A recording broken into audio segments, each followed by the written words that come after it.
ধানে পোকার আক্রমণ ও গোড়া পচা রোগে দিশেহারা মেহেরপুরের কৃষকরা বিভিন্ন ধরনের কীটনাশক ব্যবহার করেও মিলছে না সুফল। এ অবস্থায় কৃষি বিভাগের সহযোগিতা না পাওয়ার অভিযোগ করছেন তারা। এতে ফলন বিপর্যয়ের পাশাপাশি আর্থিক ক্ষতির আশঙ্কা করছেন কৃষকরা। আসিফ ইকবালের পাঠানো তথ্য ও ছবিতে প্রতিবেদন।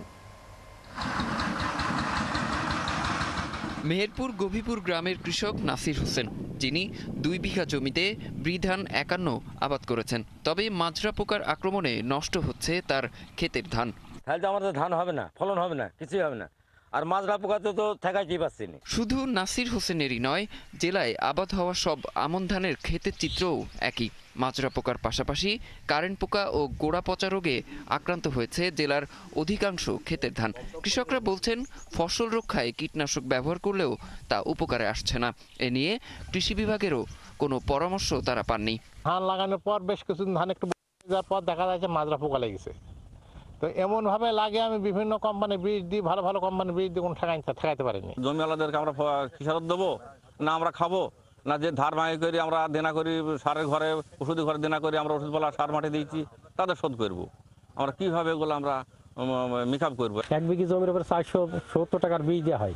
ওই বিষে পোকা মরে না, পোকা ধান খেয়ে নিচ্ছি, অথচ বিষে কোনো কাজ হয়েছে না। যে বীজ দিচ্ছি বুঝি কোম্পানির লোক আসছে, যে বীজ দিন আমাদের কোম্পানির বীজটা মরবে, তাদের বীজ দিচ্ছি, সে বিষয়েও কাজ হয়েছে না। যদিও কৃষি কর্মকর্তা জানালেন, ধান খেতে পোকার আক্রমণ কমানো ও ফসলের পরিচর্যায় পরামর্শ দিচ্ছেন তারা। যখন মাজরা পোকা ফসল নষ্ট করে, নতুন করে কুশি দেওয়ার মাধ্যমে সে অনেকখানি ক্ষতি পুষিয়ে নিতে পারে।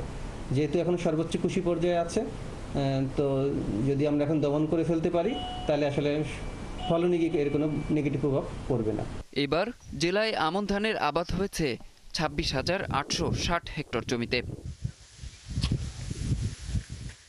অরিসুল ইসলাম, 71।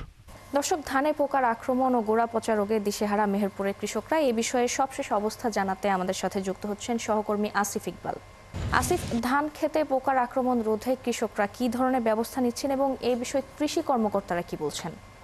আপনি জানেন যে মেহেরপুরের বিভিন্ন ধান খেতে 26,860 হেক্টর জমিতে ধান ক্ষেত রয়েছে। এই ধান খেতে এই বছর আমন ধানে মাজরা পোকা, কারেন্ট পোকা এবং গোড়া পচা রোগে আক্রান্ত হয়েছে। এই আক্রান্তের কারণে কৃষকরা কিন্তু বাজারে যে কীটনাশক রয়েছে, ওষুধ রয়েছে, 3-4 প্রকারের কীটনাশক তারা কিন্তু প্রয়োগ করেছে, কিন্তু এই কীটনাশক প্রয়োগ করার পরেও কোনো উপকার কিন্তু কৃষকরা পায়নি। তারা আশঙ্কা করছেন যে যে পরিমাণ তারা ফলন পাওয়ার কথা, তার অর্ধেক ফলন পাবেন। এই বিষয়ে কৃষি কর্মকর্তা সাথে কথা বলছি, তারা বলছেন যে ধান রোপণের পরে তারা লাইন এবং গ্রুপিং পদ্ধতিতে তারা ধান রোপণ করবেন।